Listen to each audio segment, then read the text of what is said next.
अच्छा, अगले कॉलर है हमारे साथ विशाल पांडे। हेलो। जी हाँ भाई। एक ये हदीस है सही मुस्लिम 1745 की। तो इसमें लिखा हुआ है कि इट इज एक reported on minute, the authority Muslim of साहब। मुस्लिम कौन सी? हाँ, आप खोल लें। हाँ, सही मुस्लिम 1745 1745 ए। ए। हम्म आप अपने स्क्रीन पे शेयर कर दें।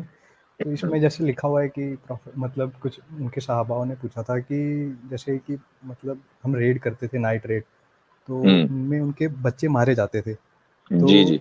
वो पॉलीथीस्ट के बच्चे थे। तो सही। उन्होंने नबी ने वहाँ बोला कि ये मतलब वो उन्हीं में से हैं, they are from one of them. तो ये चीज़ गलत नहीं है?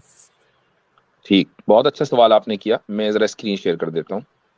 इस कर दे। सवाल का जवाब जो है पहले दिया जा चुका है, लेकिन चूंकि जरूरी नहीं है कि सबने सुना हो, तो इसका जवाब आ जाएगा। हम्म, अच्छा, हाँ ये।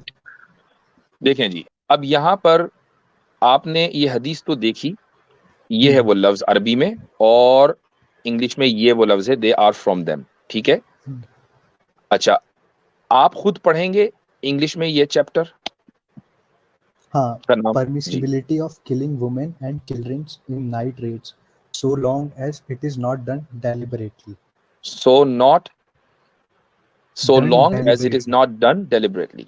हाँ तो हाँ। अगर डेलिबरेटली किया गया तो गलत है, और कोई भी चीज अगर डेलिबरेटली नहीं की गई, बाय हाँ एक्सीडेंट हुई, तो क्या आप हाँ, उसको एक्सीडेंट। मोरल ग्राउंड पे जज कर सकते हैं? नहीं, एक्सीडेंट हुई तो नहीं कर सकते। अगर मान ले मैं कार तो चला रहा यही हूँ तो घर बात पे हो से, रही है यहाँ कुछ पर, लोग। बाय नहीं नहीं, एक्सीडेंट, मेरी बात। नॉट डन बाय हाँ हाँ। डेलिबरेटली, का मतलब यही नहीं हुआ तो कि वो एक्सीडेंटली हो गए। उसमें उनको ऐसा नहीं बोलना चाहिए था कि हाँ गलती हो गई हमारी, तो हमें मतलब नहीं, ऐसा जो भी था अब अब हमारे इसका हाथ। मैं लेकिन वहां बहुत पे ये लिखना गुड कि दे पॉइंट, आर अब मैं फ्रॉम इसका देम। जवाब दे देता हूँ। अब मैं इसका हाँ जवाब हाँ। दे देता हूँ। इसका जवाब ये है कि सवाल ये किया गया था, चूंकि उस जमाने में दियत का, इस्लाम में दियत का कॉन्सेप्ट है, दियत को कहते हैं ब्लड दियत मनी। क्या है? दियत? बता अच्छा, रहा हूँ, ब्लड मनी। सुन लीजिए पहले जरा सा, मुझे बोलने दें ताकि बीच में जो है इंटरप्शन ना हो। ओके दियत कहते ओके हैं ओके। ब्लड मनी को, कि अगर आपने किसी को गलती से मार दिया, या किसी को जानबूझकर भी मारा, और उस मरने वाले के जो रिश्तेदार हैं वो डेथ पेनल्टी का मुतालबा नहीं कर रहे हैं बल्कि ब्लड मनी चाहते हैं, तो कातिल जो है वो ब्लड मनी देगा दोनों सूरतों में। वो जानबूझ के मारे या बाय एक्सीडेंट मारे, बाय एक्सीडेंट में डेथ पेनल्टी नहीं है, सिर्फ ब्लड मनी है।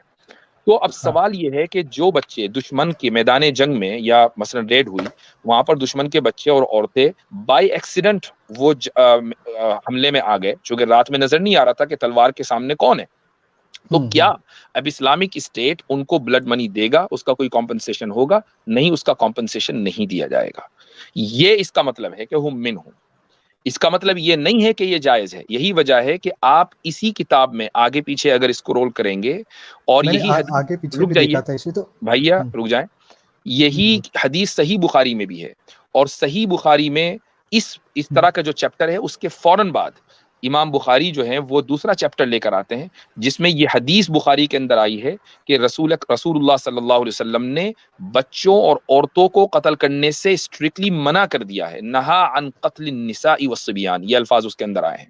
तो जो जनरल गाइडलाइन है वो ये है, लेकिन अगर कोई बाई एक्सीडेंट जंग में मारा गया तो उसकी कोई जिम्मेदारी फौजी के ऊपर नहीं है, चूंकि वो बाई एक्सीडेंट है।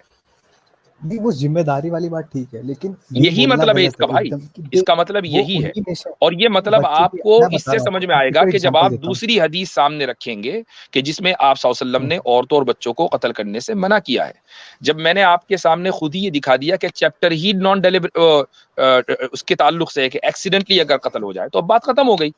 इसका मतलब नहीं, ये कि एक्सीड हदीस का मैंने ताल्लुक जिम्मेदारी से है। आप अच्छा, और मेरी बात मुझे एक समझ बात रहे हैं मतलब। बताइए, मुझे एक बात बताइए कि क्या बोलिए मुशरिकों के बोलिए। बच्चे मुशरिकों में से नहीं है? मुशरिकों में से हैं, ठीक है, मेरी बात ये। ठीक है। जब लेकिन ये है, अब जब आप भी यही कह रहे ये हैं, तर्क जब देना। आप भी यही कह नहीं रहे नहीं हैं, तो फिर इसमें प्रॉब्लम नहीं क्या है? नहीं। प्रॉब्लम ये है कि इन्होंने बोला कि वो मर गए, तो बोला ठीक है, गलत हुआ हमसे, उनको एक्सेप्ट करना चाहिए था कि यहाँ तो कहीं नहीं ये लिखा अगली है हदीस में आ गया कि ना, क्लियर सारी बातें मिस्टेक है। एक हदीस में नहीं आती। अगली आपको असल में आप ये नहीं अगली हदीस पता दिखा कि दें। हदीसें वर्क कैसे करती हैं। होता क्या है कि नहीं नहीं। रावी जो है एक बात एक जगह कहता है, और वो अगली बात दूसरी जगह कहता है।